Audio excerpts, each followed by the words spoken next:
ويسر لي أمري واحلل عقدة من لساني يفقهوا قولي إن الله وملائكته يصلون على النبي يا أيها الذين آمنوا صلوا عليه وسلموا تسليما الصلاة والسلام عليك يا سيدي يا رسول الله وعلى آلك وصحابك يا سيدي يا رحمة للعالمين مولاي صل وسلم دائما أبدا على حبيبك خير الخلق كلهم والحبيب الذي ترجى شفاعته لكل حول من الأحوال مقتحم مولاي صل وسلم دائما أبدا على حبيبك خير الخلق كلهم۔ اللہ جل جلالہ و جل ذکرہ بعز اسمہ کی حمد و ثنا کے بعد سرور کائنات مفکر موجودات دستگیر جہاں غم گسار زماں حامی بے قصاں قائد الانبیاء محبوب کبریا احمد مجتبیٰ جناب سیدنا حضرت محمد مصطفیٰ صلی اللہ علیہ وآلہ وصحابہ وبارک وسلم، آپ کے دربار گہربار میں ہدیہ درود و سلام عرض کرنے کے بعد نہایت ہی معزز و محتشم سامعین کرام، اللہ تعالیٰ کے فضل اور اس کی توفیق سے آج خطبہ جمعۃ المبارک کے موقع پر ہماری گفتگو کا موضوع ہے حضور سیدنا غوث اعظم محبوب سبحانی قطب ربانی شہباز لامکانی الحسن والحسینی، آپ کا علمی مرتبہ و مقام۔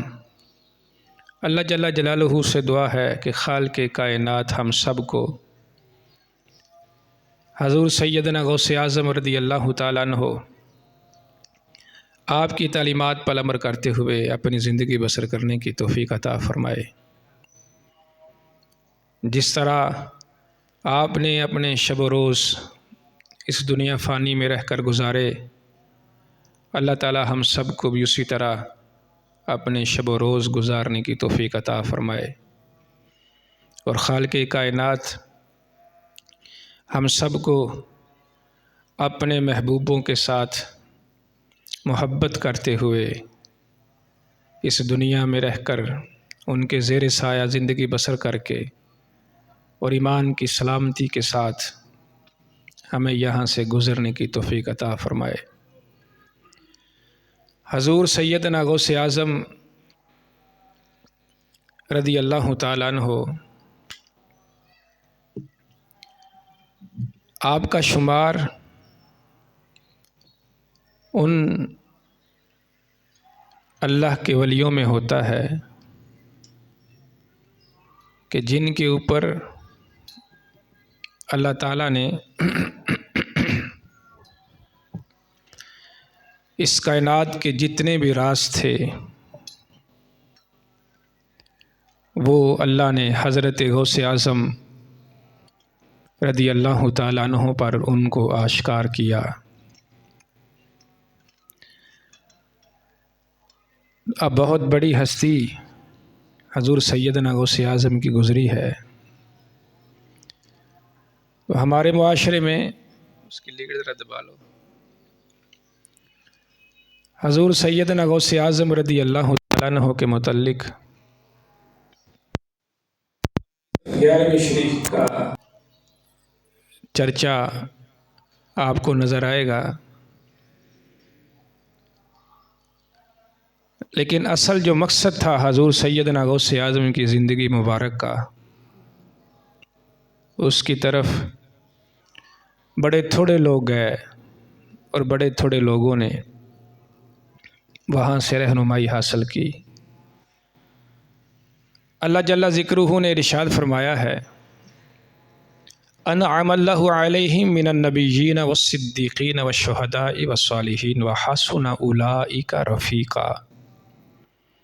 اللہ فرماتا ہے اگر تم نے یاری لگانی ہے تو تمہاری جو یاری، تمہاری جو دوستی ہے وہ میرے نیکوں کے ساتھ ہونی چاہیے، ان نیکوں کی دوستی کا صلہ کیا ملے گا؟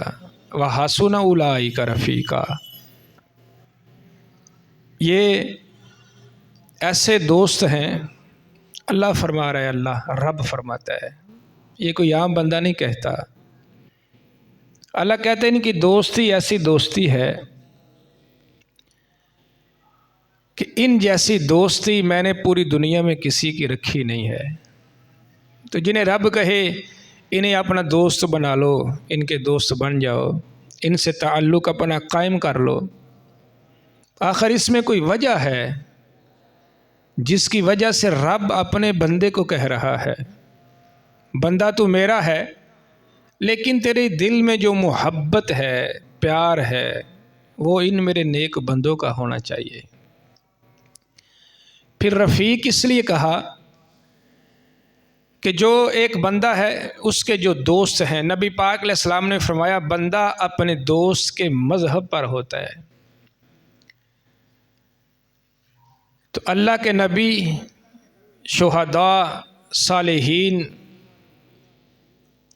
اللہ فرماتا ہے ان سے تو دوستی کر لے تو بھی انہی لوگوں میں شمار ہوگا۔ یہ ایسے رفیق ہیں، ایسے دوست ہیں کہ لجپال پریت نو توڑ دے نہیں، جدی باں پھڑ دے پھر انہوں چھوڑ دے نہیں۔ فرمایا یہ ایسے لوگ ہیں کہ تو صرف ایک دفعہ ان کے ساتھ اپنا ناطہ جوڑ لے، پھر یہ ہوگا یہ کہ یہ تجھے نہیں چھوڑیں گے چاہے تو چھوڑنا بھی چاہے۔ یہ ایسے رفیق ہیں۔ تو جہاں منزل ان کی ہے یہ تجھے اپنے ساتھ اس منزل میں لے ہی جائیں گے جس منزل میں یہ خود جانے والے ہیں۔ حضور سیدنا فخر الدین رازی، حضرت نجم الدین کبریٰ، امام فخر الدین رازی حضرت نجم الدین کبریٰ کے پاس حاضر ہوئے کہ حضور میں آپ کا مرید ہونا چاہتا ہوں۔ جب آپ نے اس کے دل پر نظر کی تو نجم الدین کبریٰ فرمانے لگے بیٹے بیٹے تمہارے پاس دو بہت بڑے علم ہیں، ایک علم دین کے بہت بڑے ماہر تھے، قرآن پاک انہوں نے تفاسیر لکھی، دوسرا وہ علم کیمیائی کے بہت بڑے ماہر تھے، دنیاوی علم کے۔ تو آپ کہنے لگے یہ تیرا میرا سودا ہوگا، اگر تو یہ علم جو ہے دنیا کا ہم اسے سلب کر دیں گے، مٹا ڈالیں گے تیرے دل کی تختی سے، اگر تجھے یہ سودا منظور ہے تو پھر ہم تمہیں بیعت کر لیتے ہیں، اگر تمہیں یہ سودا منظور نہیں تو پھر ہم تمہیں بیعت نہیں کر سکتے۔ تو نجم الدین کبریٰ کی بارگاہ سے فخر الدین رازی اٹھ کر چلے گئے، بیعت نہیں کی۔ چلتے چلتے ایک وقت ایسا آیا کہ حضرت فخر الدین جب اپنی زندگی موت کی کشمکش میں تھے تو شیطان سامنے حاضر ہو گیا اور حاضر ہو کے کہتا ہے کہ اے فخر الدین تیرے پاس بڑا علم ہے، سمندر بہتے ہیں تیرے پاس علم کے، تو یہ تو ثابت کر کے اللہ وحدہ لا شریک ہے۔ تو کتابوں میں لکھا ہوا ہے 450 دلیل دی تھی امام فخر الدین رازی نے شیطان کو اللہ کے وحدہ لا شریک ہونے پر، تو شیطان نے اس کی ساری دلیلیں رد کر دیں۔ تو بالآخر شیطان اس پر جب غالب آنے لگا تو فخر الدین رازی کلمہ بھی بھول گئے، جو اتنے بڑے دنیا کے عالم تھے متبحر۔ تو یہ ساری کشمکش جو تھی یہ حضرت نجم الدین کبریٰ اپنے مقام پر سر جھکا کر یہ سارا کچھ آپ اس کو دیکھ رہے تھے کہ کیا ہو رہا ہے۔ تو جب آخری وقت کلمہ بھول گئے امام نجم الدین کبریٰ کہنے لگے فخر الدین رازی اس شیطان سے کیا کیوں نہیں دیتا کہ میں اللہ کو بغیر دلیل کے مانتا ہوں۔ جب اتنی بات کی تو حضرت فخر الدین رازی کو ہوش آ گئی۔ میں پڑھو اشہد اللہ الہ الا اللہ وحدہ لا شریک لہ واشہد ان محمدا عبدہ ورسولہ، پڑھایا اور دنیا سے ایمان سلامت لے کر گئے۔ تو آپ کے مرید بھی ساتھ بیٹھے ہوئے تھے، انہوں نے پوچھ لیا حضور آپ یہ نجم الدین کبریٰ اس وقت آپ کس کی مشکل کشائی فرما رہے تھے، کس کی رہنمائی فرما رہے تھے؟ تو آپ ارشاد فرمانے لگے وہ ہمارے دربار میں ایک آیا تھا، فخر الدین دنیا سے جانے لگا تو بے ایمان مرنے لگا تھا، تو ہم اس کی رہنمائی فرما رہے تھے، اس کی مشکل کشائی فرما رہے تھے۔ تو دربار والے بولے حضور وہ تو آپ کا مرید ہی نہیں تھا، آپ کی بیعت ہی نہیں کی اس نے، ویسے ہی لوٹ گیا۔ تو امام نجم الدین کبریٰ کہنے لگے بات یہ نہیں، وہ آیا تو تھا نا ہماری مجلس میں، عقیدہ یہ لے کر کہ میں آپ کا مرید ہونے کے لیے آیا ہوں، اس کا یہ ہم پر قرض تھا کہ اللہ والے کسی کا قرض نہیں رکھتے۔ وہ اور بات تھی اگر وہ ہمارا مرید ہو جاتا تو ہم اسے کئی جہانوں کی سیر کرواتے۔ تو یہ اللہ والوں کا مذہب ہوتا ہے کہ کسی کی آپ محنت نہیں رکھتے، اسے محنت ادا کرتے ہیں۔ تو حضور سیدنا غوث اعظم اتنے بڑے اللہ کے ولی، غوث، قطب، ابدال، جنہوں نے آپ کا نام لیا تو اللہ نے ان کو لاکھوں مرتبے عطا کیے۔ آپ کی مہر کے بغیر آج بھی کوئی اللہ کا ولی نہیں بن سکتا، اتنی بڑی آپ ہستی ہیں۔ لیکن المیہ یہ ہے کہ ہمیں جو ان کی زندگی سے لینا چاہیے تھا، بڑے سارے لوگوں نے ان کی زندگی کو اس فیض سے محروم کر دیا۔ حضور سیدنا غوث اعظم رضی اللہ تعالیٰ عنہ، آپ کا اتنا بڑا علمی تبحر تھا کہ حضور سیدنا غوث اعظم رضی اللہ تعالیٰ عنہ کئی زبانوں پر مہارت رکھتے ہوئے تقریر کیا کرتے تھے۔ پھر آپ کا جو پڑھنا اور پڑھانا ہے وہ کوئی عام نہیں۔ حضور سیدنا غوث اعظم نے 40 سال، یہ زبان سے بات کرنی بڑی آسان ہے، 40 سال حضور سیدنا غوث اعظم نے اپنی مسند پر بیٹھ کر، اللہ جزائے خیر عطا فرمائے، 40 سال تہجد سے لے کر عشاء تک آپ نے نبی پاک علیہ الصلوۃ والسلام کے دین کو پڑھایا ہے بیٹھ کر، 40 سال۔ تو آپ سے کسی نے پوچھا حضور آپ یہ زمانے کے کتب کیسے بن گئے، غوث کیسے بنے، اللہ کے محبوب کیسے بنے؟ تو آپ نے کلیہ بتایا۔ آپ کہنے لگے ریاضت تو میری تم دیکھتے ہو، نماز تو تم دیکھتے ہو، میری سخاوت تو تم دیکھتے ہو، اس وجہ سے میں اللہ کا ولی غوث قطب ابدال نہیں بنا۔ فرمایا پھر کون سی ایسی شے ہے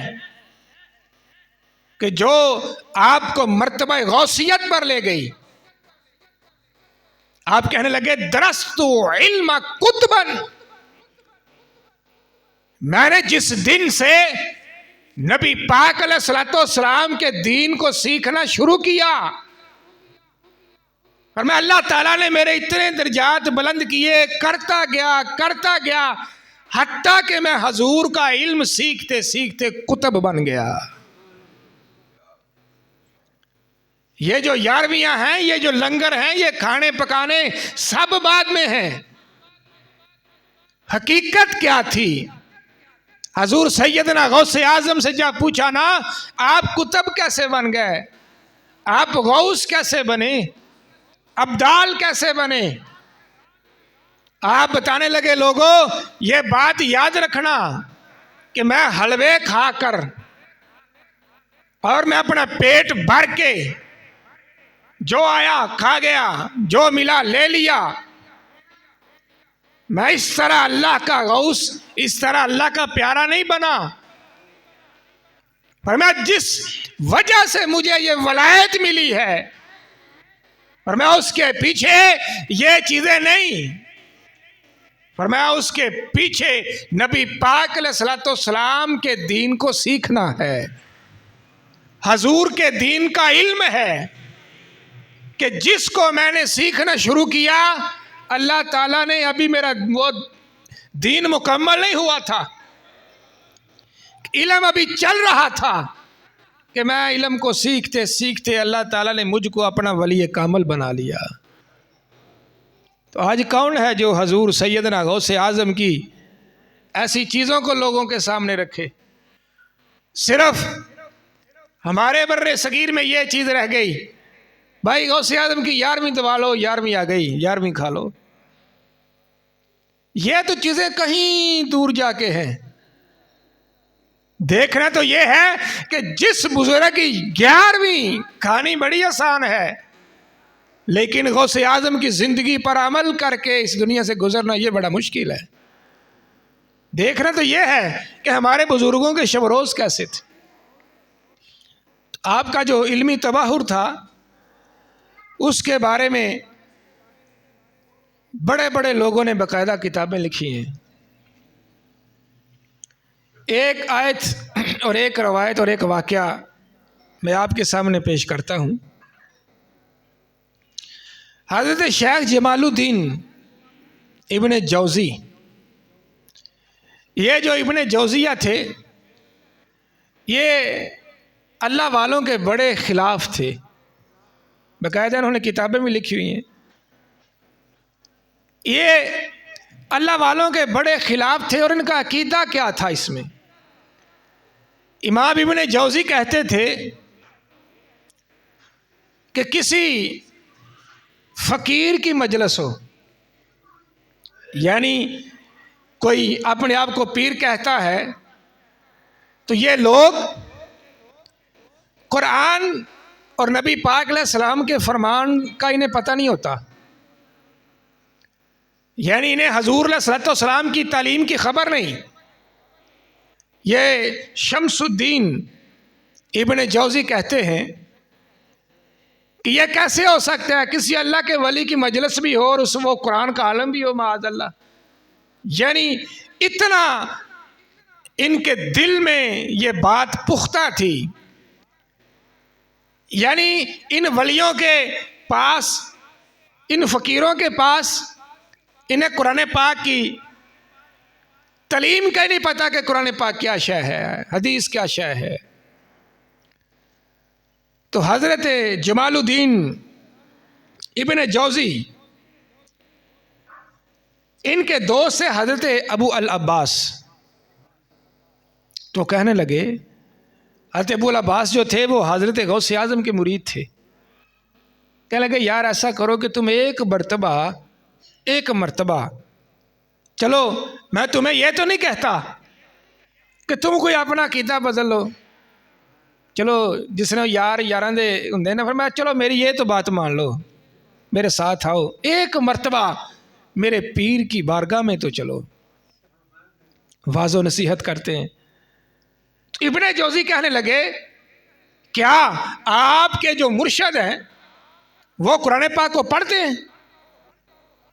انہوں نے کہا میرے مرشد جی قرآن پاک کو پڑھتے ہیں، تفسیر بھی کرتے ہیں. تو ابن جوزی کو یہ چیز بڑی پسند آئی ہے، ٹھیک ہے چلو ان کی مجلس میں جا کر دیکھتے ہیں. تو یہ جو ابن جوزی ہے، یہ اہل علم جانتے ہیں یہ کوئی چھوٹی معمولی ہستی نہیں، بڑی ساری کتب انہوں نے لکھی ہوئی ہیں جو میری لائبریری میں بھی موجود ہے. یہ اتنے بڑے امام تھے امام ابن جوزی. امام ابن جوزی کو لے کر شیخ ابو العباس حاضر ہوئے تو حضور سیدنا غوث اعظم قرآن کا درس دے رہے تھے. ایک قاری کو کھڑا کیا، قاری کو کھڑا کر کے کہنے لگے بیٹا تلاوت کرو. انہوں نے قرآن کریم کی جو آیت تھی اس کی تلاوت کی. حضور سیدنا غوث اعظم اس کی اب تفسیر کرنے لگے. یہ آپ کا انداز تھا. بڑے بڑے قرا آپ کی مجلس میں حاضر تھے تو آپ ان سے کہتے بھائی تلاوت کرو. جو تلاوت آیت کی وہ کرتے تو غوث اعظم پھر بعد میں اس کی تفسیر بیان فرماتے تھے. تو حضور سیدنا غوث اعظم اس قرآن کریم کی آیت کی تفسیر کو بیان کرنے لگے. تو حضور سیدنا غوث اعظم نے ایک تفسیر اس کی بیان کی. تو جو شیخ ابو العباس تھے نا وہ ابن جوزی سے پوچھنے لگے آپ کو یہ تفسیر آتی تھی؟ تو ابو العباس کہنے لگے ہاں مجھے یہ تفسیر آتی تھی. پھر حضور سیدنا غوث اعظم نے اس کی دوسری تفسیر کو بیان کیا. تو شیخ ابو العباس نے امام جوزیہ سے پوچھا آپ کو یہ بھی آتی تھی؟ کہنا ہاں مجھے یہ بھی آتی تھی، میں جانتا ہوں. تو آپ نے تیسری، چوتھی، پنجویں، چھویں، حتیٰ کہ 11 تفاسیر آپ نے بیان کی اسی ایک آیت کی. تو شیخ ابو العباس کہنے لگے آپ کو یہ ساری تفاسیر آتی تھیں؟ ہاں مجھے آتی ہیں. پھر حضور سیدنا غوث اعظم نے 12ویں تفسیر جب اس کی بیان کی تو 12ویں تفسیر بیان کر کے کہنے لگا جی یہ مجھے نہیں آتی. وہ دونوں دوست آپس میں بیٹھے ہوئے ہیں. تو حضور سیدنا غوث اعظم کا اتنا بڑا علمی تبحر تھا آپ نے اس کی 13ویں، 14ویں، 15ویں حتیٰ کہ 40 تفاسیر اس قرآن پاک کی ایک آیت کی بیان فرمائی اس مجلس میں. تو جو اللہ کے ولیوں کے علم کے مخالف تھے، یہ کسی عام بندے کی بات نہیں کرتا. شیخ یہ ابن جوزی 11 تک جب بیان کی تو کہنے لگے میرے علم کی انتہا یہیں پر تھی، اس سے اوپر جتنی بھی تفاسیر ہیں مجھے ان کا علم نہیں. تو حضور سیدنا غوث اعظم نے 40 تفاسیر بیان کی اس کی. تو جب 40 تفاسیر کو بیان کر دیا تو پہلے تو دونوں دوست پوچھتے تھے، وہ سارا معاملہ ان کا چل رہا تھا کیونکہ واعظ جو یہاں پر بیٹھا ہے مثال کے طور پر آگے جو کچھ بھی کوئی کر رہا ہے میری نظر ان پر بھی پڑتی ہے. تو حضور سیدنا غوث اعظم نے اسے مجلس سے کھڑا کر لیا، ابن جوزی کو کھڑا کر لیا. حالانکہ کوئی بات نہیں، فرمایا جوزی تو ہماری مجلس میں آنے سے پہلے کہتا تھا کہ انہیں تو قرآن کا علم ہی نہیں، یہ تو حدیث کا کچھ جانتے ہی نہیں. تو تیری تو میں نے جو 11 تفسیر بیان کی وہاں تک تو پہنچا، تو آگے جو میں نے 40 تفاسیر اسی آیت کی بیان کی وہ تو تیرے علم میں نہیں. حالانکہ تو کہتا ہے کہ جہاں پر اللہ کے ولی کوئی ہو یا کوئی اللہ والا خود کو کہتا ہے اسے قرآن کا علم ہی نہیں ہے. آپ نے اسے بات سمجھائی اصل میں وجہ کیا ہے. اصل میں وجہ کیا ہے کہ یہ لوگ کیوں اپنی زبان کو خاموش کر لیتے ہیں، کیوں یہ علماء کی طرح ممبروں پر واعظ و نصیحت اتنا نہیں کرتے. آپ اسے کہنے لگے رجعنا من القال الى الحال. فرمایا زبان سے بولنا اس کا تعلق قال کے ساتھ ہے، یعنی بولنا.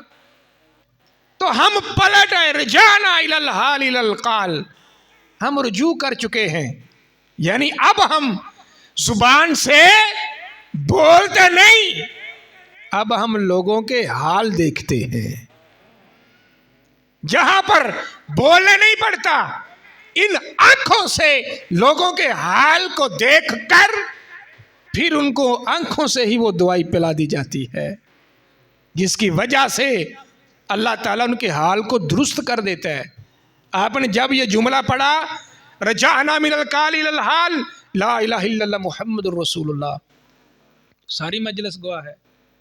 شیخ ابن جوزی جو اللہ والوں کے سخت مخالف تھے اسی مجلس میں اپنے کپڑوں کے پرزے پرزے کر دیے. رقص سے بسمل، ایسا وجد اور ایسی سٹ لگی آپ کے دل کو کہ وہیں پر سارے کپڑے آپ نے پھاڑ دیے.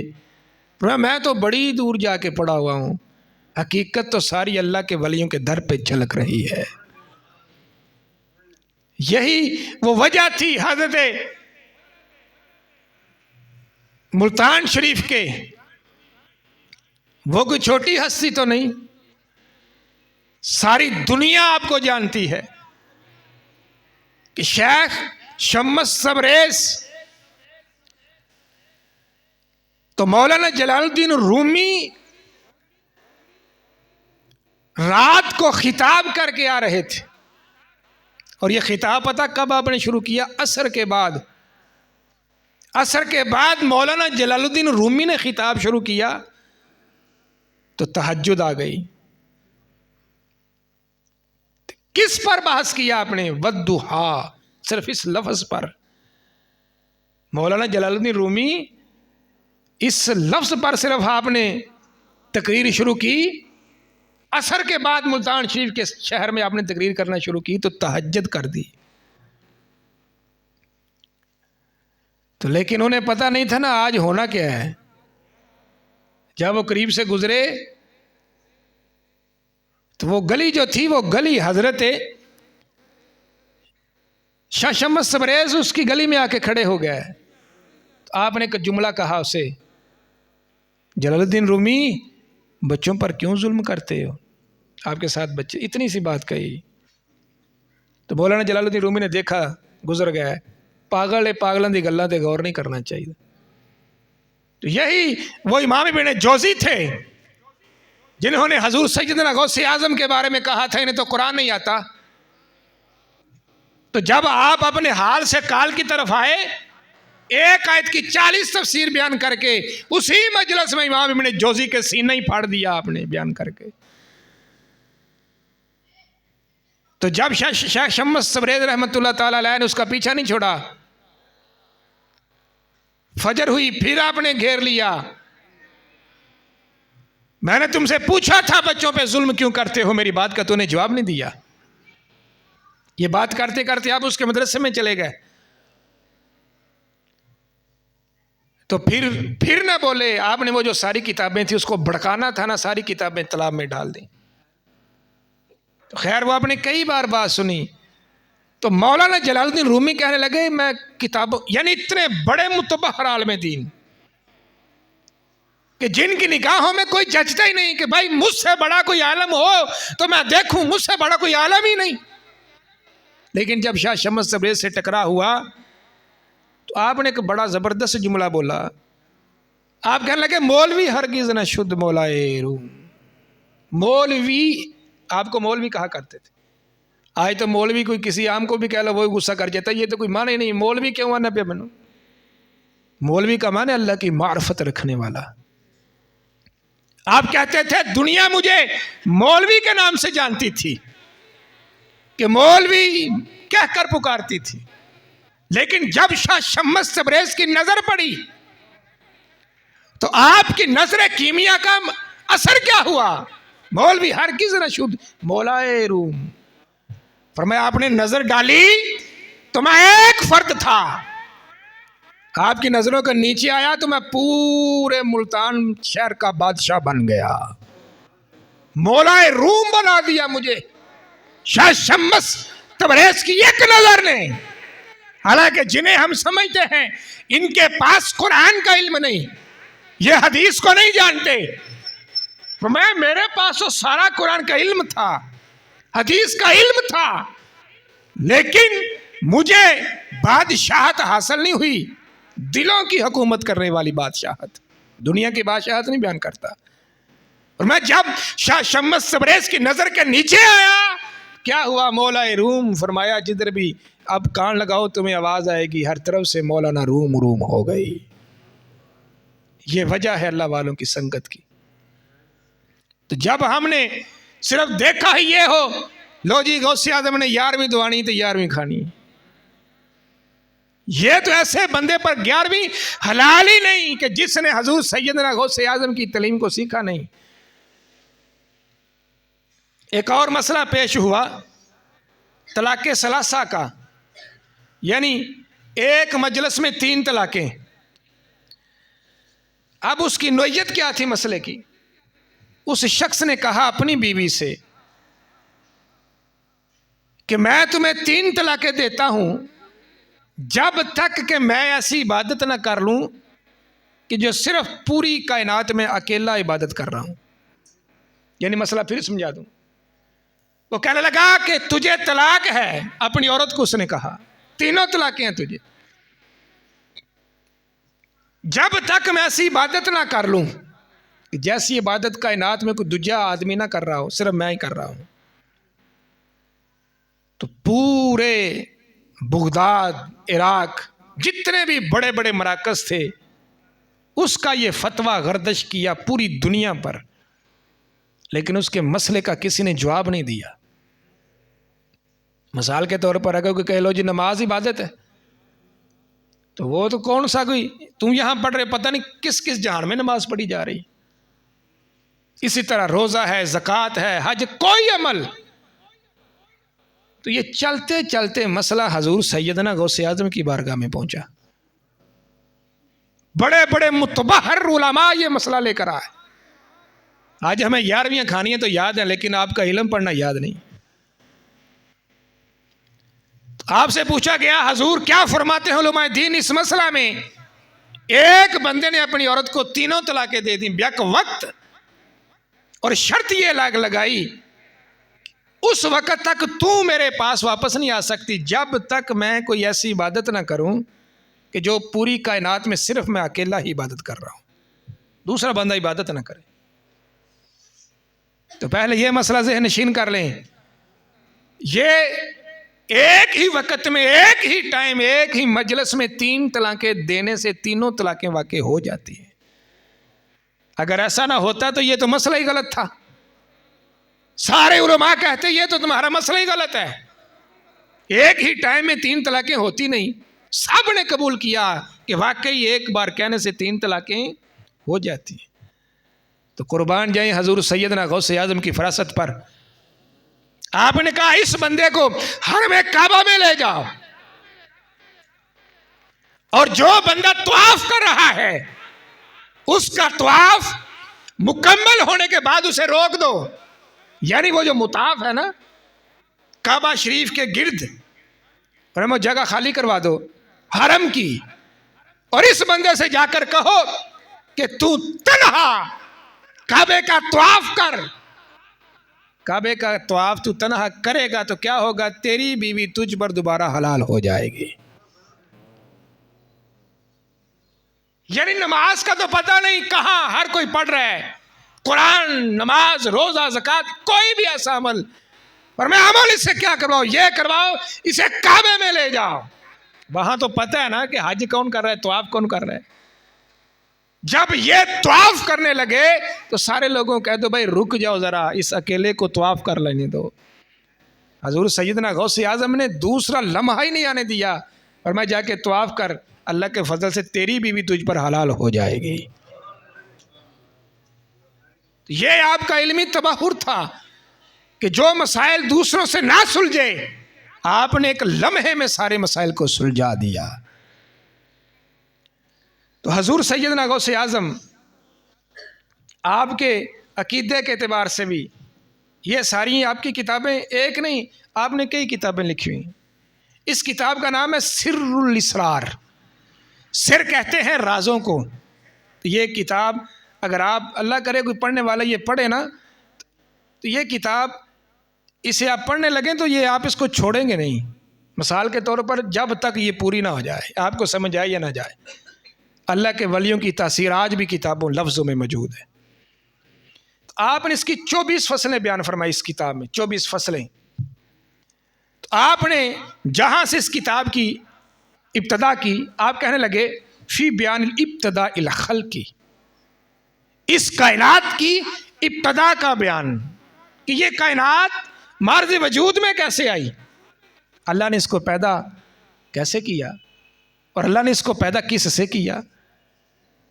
قربان جائیں. آپ نے ہر اس فصل کے ابتدا میں ایک جملہ بولا ہے، جو جملہ میں آپ کو سنا رہا ہوں. فرمایا اے علم، اے علم، جان لے. کیسی لطافت ہے اس کے جملے. اے علم، تو میری کتاب پڑھنے والے جان لے. کس بات کو؟ فق اللہ لما یحب و یرضی. اللہ تعالیٰ تجھ سے وہ کام لے جس کام میں رب کی رضا ہے. کیسی دعا دی آپ. اور میری کتاب پڑھنے والے جان لے کہ میرا رب تجھ سے وہ کام لے جس کام میں رب کی رضا شامل ہے. آگے کیا فرماتے ہیں؟ لما خلق اللہ تعالی، جب اللہ تعالیٰ نے چاہا کہ میں ساری کائنات کو اب پیدا کروں، تو جانتے ہو اللہ نے ابتدا کس سے کی؟ آپ کہنے لگے لما خلق اللہ تعالی روح محمد صلی اللہ علیہ وسلم. اللہ تعالیٰ نے سب سے پہلے روح محمد کو پیدا فرمایا. کیسے؟ اولا من نور جمالہ کما قال اللہ عز وجل خلقت روح محمد من نور وجہی.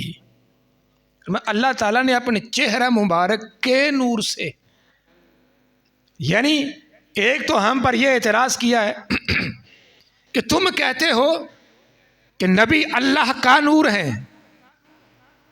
ہم کہتے ہیں یہ اعتراض بنتا نہیں اگر بندہ تھوڑا سا پڑھا ہو، اہل سنت کے عقائد سے آشنائی ہو. اللہ تعالیٰ نے جو سب سے پہلی چیز پیدا فرمائی وہ کیا پیدا فرمایا؟ نور. یہ صرف ایک بات یہ یاد رکھیں، نور پیدا فرمایا. تو جو پیدا ہو وہ مخلوق ہوتا ہے، جو پیدا ہو، جو مخلوق، اور جو مخلوق ہو وہ فانی ہے، حادث ہے.